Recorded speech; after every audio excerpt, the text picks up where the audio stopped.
কি বলছো হাসান দা? কাজ করতে করতে গান ফেটে গেল।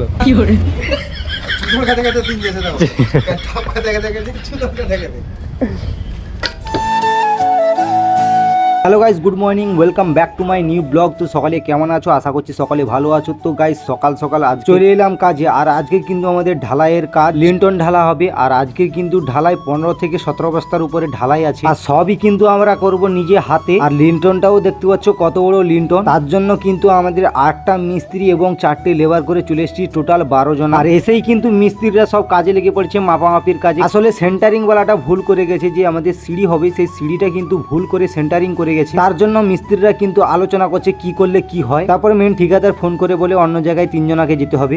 তো গাইস, ও রেশম সাইটে প্রথমে আমরা গিয়েছিলাম। আর রেশম সাইট থেকে ফাইনালি কিন্তু আমরা এই সাইটে এসেছি, মানে সেই 8 ফুটের বিল্ডিংয়ে।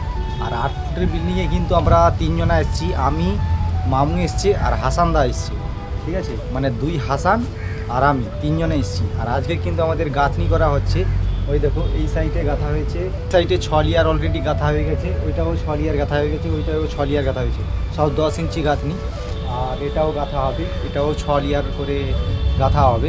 আর এই দেখো এইদিকে বাকি আছে, 6 লেয়ার করে গাঁথা হবে। আর ওই সাইডে অনেকটা গাঁথা হবে। আজকে যতটা হয় 6টা পর্যন্ত। আর এই হচ্ছে যে ভাড়ার উপরে কিন্তু গাঁথা হচ্ছে। আর এই 8 ফুটের বিল্ডিংয়ে আজকের কাজে একটুকু মানে শান্তি আছে, মানে শান্তি বলতে একটুকু রেস্ট আছে। এই কয়েকদিন ভাই রেস্টই পাচ্ছি না, প্রচণ্ড চাপ হচ্ছে কাজের। আর কালকের তো মানে ভোর থেকে কাজ করেছিলাম, আর আজকের কিন্তু সকাল থেকে কাজ হচ্ছে, মানে 9টা থেকে ডিউটি। তো গাইস, খাওয়া দাওয়া করে এই বাড়ির উপরে জায়গা করে একটুকু মানে বিশ্রাম করছি, একটু ঘুমাবো। আর আধা ঘন্টার মধ্যে কি ঘুম হয়? খাওয়া দাওয়া করতে আধা ঘন্টা চলে গেছে। আর এই আধা ঘন্টা বিশ্রাম করবো এইখানেই চোখে কোনো রকম মাথা দিয়ে ঠেকে আধা ঘন্টা কাটিয়ে দেবো। তারপরে আবার 2টার সঙ্গে দিয়ে কাজে লাগবে। তো তোমাদের সঙ্গে বেশি কথা বলবো না, একটু বিশ্রাম করে নিই, তারপরে তোমাদের কাজগুলো দেখাচ্ছি আজকে। তো গাইস, খাওয়া দাওয়া এবং বিশ্রামের পরেই আবারও আমরা কাজে লেগে পড়েছি। দেখো এই হচ্ছে আমাদের গাঁথনি করা হচ্ছে। আর এটাও শেষের মাথায় আবার ভাড়া খুলে এ সাইড করে এ সাইডে আবার গাঁথা হবে।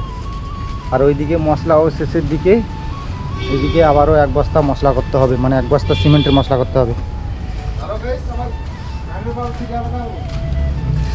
কি বলছো হাসান দা? কাজ করতে করতে গান ফেটে গেল। না, আজকে তেমন কিছু মনে হয়নি গাইস, আজকে তেমন কিছু মনে হয়নি, কোনো ব্যাপার নয়। কিন্তু কালকে ঠাপ খেতে খেতে দিন গেছে, চুদুর খেতে খেতে দিন গেছে। ঠাপ খেতে খেতে গেছে, চুদুর খেতে খেতে। তো গাইস, কাল থেকে কিন্তু ফাইনালি রুমে চলে এসেছি। আর আজকের ওখানে গাঁথনি হয়েছিল যে তেমন একটা কষ্ট হয়নি, কারণ হাসানদা আর 2 হাসান ছিল, তেমন একটা চাপ যায়নি। কিন্তু ভাই ঢালাই থেকে আজকে বেঁচে গেছিলাম, যদি ঢালাই যেতাম। আর আজকে কিন্তু 18 থেকে 20 বস্তা ঢালাই হয়েছে ওখানে। আর ওখানে ঢালাই থাকলে তো ভাই ফেটে যেত আমার। মানে সবচেয়ে কষ্ট হচ্ছে ঢালাইয়ের কাজ।